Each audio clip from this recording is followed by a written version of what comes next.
ଅଧ୍ୟାୟଟି ଥିଲା ରାସ ପଞ୍ଚାଧ୍ୟାୟର ଶେଷ ଅଧ୍ୟାୟ।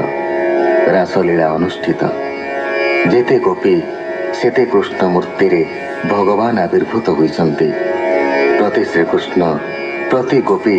ପରସ୍ପର କଣ୍ଠ ଆଲିଙ୍ଗନ କରିଛନ୍ତି। ମଣ୍ଡଳାକାରରେ ଏକା ସାଙ୍ଗରେ ନାଚିଛନ୍ତି। ଲକ୍ଷ ଲକ୍ଷ ସୁନାହାର ମଝିରେ ଲକ୍ଷ ଲକ୍ଷ ନୀଳକାନ୍ତ ମଣି। ଶ୍ରୀକୃଷ୍ଣ ରୂପଛଟାରେ ସ୍ୱର୍ଗ ମର୍ତ୍ତ୍ୟ ପ୍ଳାବିତ କରି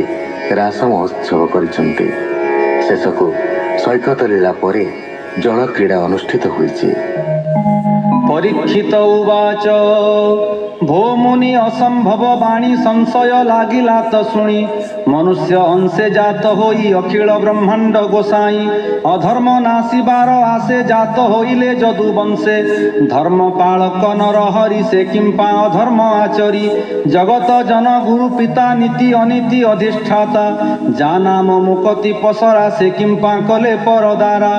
ମହାନିଶାରେ ଜଳେ ପଶି କ୍ରୀଡ଼ା କଲେ ତ ବ୍ରହ୍ମ ରାଶି ବେଦ ବିରୋଧୀ କର୍ମ କରି ନିଷେଧ ବନ୍ଧ ପରିହରି ସଂସାରେ ନୁହଁ ଏ ଭଲ କର୍ମକାଣ୍ଡକୁ ଯେହୁ ସଲ। ଶୁକ ଉବାଚ ଶୁଣ ରାଜନ ଭାଗବତ ଏ ବଡ଼ ଲୋକଙ୍କର ମତ ଏହାଙ୍କ କର୍ମ ବିପରୀତ ଯେଣୁ ଏତେ ଯେ ବଳବନ୍ତ ତେଣୁଟି ଦୋଷ ଗୁଣ ନାହିଁ ଅଗ୍ନି ଦେଶନେ ସର୍ବଦହି ସତ୍ୟ ପୁରୁଷ ଆତ୍ମାରତ ଆପରି ଅଛଇ ଜଗତ ତୁଅ ବା ବେଦ କର୍ମ କହୁ ବେଦ ପାଦରୁ ଜନ୍ମ ଯେହୁ ତେଣୁ ସେ ନ ମାନନ୍ତି ତାହା ଘଟାନ୍ତି ପରିଚରେ ଯାହା ଏହାଙ୍କ ମତ ଯେ ଆଚରି ମନ ବଚନେ ଦେହ ଧରି ତୁଅ ବା ବୋଲୁ ମହି ଲୋକେ ଏ କଥା କରି ବେଟି ଥୋକେ ବଡ଼ର କର୍ମ ଅନୁସାରି ସାନ କି ତାହା କରି ପାରି ଯେବେ କରିବେ ମୂଢ଼ ମଣି ନାଶ ହୋଇବେ ତତ କ୍ଷଣେ ଜଳଧି ମନ୍ଥନର ବିଷ ରୁଦ୍ର ଆନେ ନାହିଁ ଗ୍ରାସ କୃଷ୍ଣ ଯେ ଧଇଲେ ମନ୍ଦର ଦ୍ୱାଦଶ ଜୁଣ ଗିରିବର ଆନର ସଖ୍ୟ ନୋହି କରି ଅଙ୍ଗୁଳି ଅଗ୍ରି ଗିରି ଧରି ଏହାଙ୍କ ବଚନ ହିଁ ସତ୍ୟ ଆନନ କରନ୍ତି ମନ୍ତ ଯେ ବୁଦ୍ଧିମନ୍ତ ସାଧୁ ଧୀର ସେ ନ କରିବେ ଏବେ ଭାର ଈଶ୍ୱର ଆଦିଙ୍କର ମତ ଅଳପ ଜନେ ବିପରୀତ ପଶୁ ମନୁଷ୍ୟ ଦେବଙ୍କର ଈଶ୍ୱରଙ୍କର ସେ ଈଶ୍ୱର ଯାହାର ଦେହ ବୁଦ୍ଧି ନାହିଁ ଶୁଭ ଶୁଭ ତାର କାହିଁ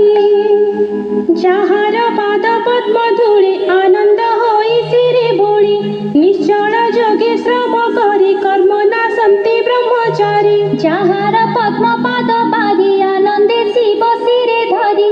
ତାହାର ଜନ୍ମ ବନ୍ଧ ନାହିଁ ଇଚ୍ଛା ସମ୍ପଦ ଯାର ଦେହି ଗୋପୀ ଗୋପାଳ ଆଦି କରି ଜନ୍ତୁ ଜୀବନ ଯେ ଆଭରି ଜଗତ ଜନ ତାରି ବାରେ ଯେ ଜାତ ମନୁଷ୍ୟ ଶରୀରେ ତାର ଚରିତ ମନେ ଚିନ୍ତି ଭକତି ପଥ ଆବରନ୍ତି ଶୁଣ ରାଜନ କୃଷ୍ଣ ରସ ବ୍ରହ୍ମ ଜାମିନି ହେଲା ଶେଷ ଏମନ୍ତି ରଜନୀ ପାହିଲା ଗଗନେ ଅରୁଣ ଦିଶିଲା କୃଷ୍ଣର ଅଙ୍ଗ ସଙ୍ଗ ପାଇ ଗୋପୀ ଗଲେ ତୋଷ ହୋଇ ପୁରାଣ ଶ୍ରୀ ଭାଗବତ ବେଦର ମଧ୍ୟ ସାରସ୍ୱତ ସୁଖ କହିଲେ ଯେଉଁ କଥା ଶୁଣିଲେ ଛାଡ଼େ ଭବ ବ୍ୟଥ ଶ୍ରୀକୃଷ୍ଣ ଗୋପ କ୍ରୀଡ଼ା ରସ କହଇ ଜଗନ୍ନାଥ ଦାସ ଇତି ଶ୍ରୀମଦ୍ଭାଗବତେ ମହାପୁରାଣେ ପାରମହଂସ୍ୟାଂ ସଂହିତାୟାଂ ଦଶମସ୍କନ୍ଧେ ପୂର୍ବାର୍ଦ୍ଧେ ରାସକ୍ରୀଡ଼ା ବର୍ଣ୍ଣनं ନାମ ଚତୁର୍ତ୍ରିଂଶୋऽଧ୍ୟାୟः। ଶୁକ ଉବାଚ କହନ୍ତି ଶୁକ ପୁଣ୍ୟକର୍ମା ଶୁଣ ହୋ ଶ୍ରୀକୃଷ୍ଣ ମହିମା ଦିନେକ ନନ୍ଦ ଆଦି ଲୋକେ ତୀର୍ଥ ଉତ୍ସବ କୌତୁକେ ଅମ୍ବିକା ପୂଜାର ବିଧାନେ ଗୋପୀ ଗୋପାଳ ତୋଷ ମନେ ସକଟେ ନାନା ଦ୍ରବ୍ୟ ଭରି ଗୋପୁ ବାହାର ନର ନାରୀ କାନନେ ମିଳିଲେ ସକଳେ ନିର୍ମଳ ସରସ୍ୱତୀ କୂଳେ ନନ୍ଦ ସୁନନ୍ଦ ଆଦି କରି ଗୋପର ଯେତେ ନର ନାରୀ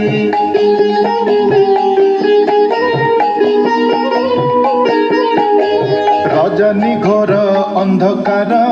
ଯଶୋଦା କୋଳେ ଦାମୋଦର ଘୋର ଗହନ ଅର୍ଦ୍ଧନିଶି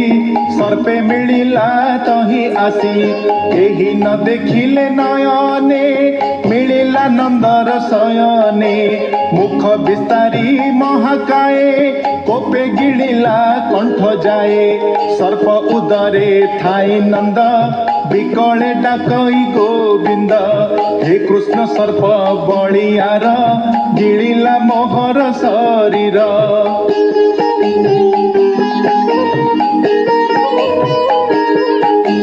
ମୋହନ ଆସ ବେନି ଭାଇ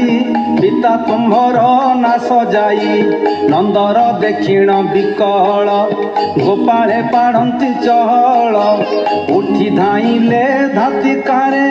କାଷ୍ଠ ପାଷାଣ ଘେନି କରେ ସର୍ପ ଉପରେ ନେଇ ପିଟି ନନ୍ଦ ଶରୀରେ ଅଛି ଘୋଟି କୃଷ୍ଣ ଧାଇଁଲେ ତାହା ଶୁଣି ନିଦ୍ରା ଉପେକ୍ଷୀ ସେହି କ୍ଷଣି ସର୍ପକୁ ଦେଖି କୋପ ଭରେ ପାଦ ପ୍ରହାରିଲେ ଉପରେ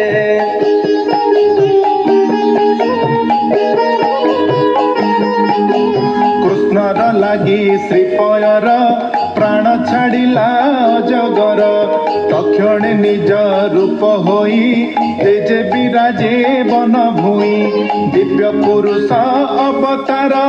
ତୁଲ୍ୟ ନୁହନ୍ତି ବିଦ୍ୟାଧର ଗଞ୍ଜଇ ଦଶ ଦିଶ ଦେହେ ପଡ଼ିଲା କୃଷ୍ଣ ପଦ୍ମ ପାଏ ବୋଲନ୍ତି ଦେବକୀ ନନ୍ଦନ କୋମଳ ମଧୁର ବଚନ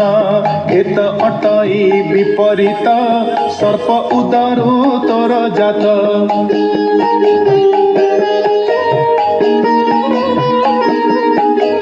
ତୋ ରୂପେ ପଟାନ୍ତର ନାହିଁ କିମ୍ପାଇଁ ଥିଲୁ ସର୍ପ ହୋଇ କୃଷ୍ଣ ବଚନ ଶୁଣି ଧୀରେ କର ଅଞ୍ଜଳି ଦେଇ ଶିରେ ବେନି ଲୋଚନ ବହେ ନୀର ବୋଲଇ ଶୁଣ ବେଣୁଧର ଭୋନାଥ ଶୁଣି ମା ଅନନ୍ତ ମୁଁ ଇନ୍ଦ୍ର ଦେବ ତାର ସୁତ ଅତି ସୁନ୍ଦର ରୂପ ଦେଖି